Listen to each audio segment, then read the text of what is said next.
how to remove creator account on Instagram. Hello everybody, welcome back to my channel. Today I'll guide you on how you can switch back to personal account from creator account on Instagram. Now if you have creator account and if you want to switch back to personal account, then here is how you can do it. Simply open up your Instagram account and here you can see I have a creators account. Here I've set it to creator account. What you want to do is you want to tap on the profile icon at the bottom right corner of your screen.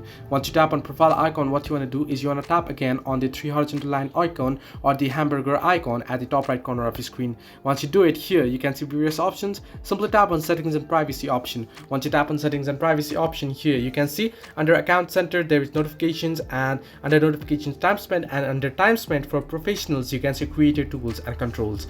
Now you want to simply tap on creator tools and controls option, and if you scroll down you can see the option there, switch account type option. Simply tap on it and here you'll see switch to personal account. Simply tap on switch to personal account and it'll ask you for confirmation. Once you tap on switch to personal account, you'll be good to go and your content creator account will be switched back to normal personal account. So this way you can remove creator account on Instagram. Hope this helped you. Do like and subscribe, and do not forget to leave a comment down below if you have any further issues.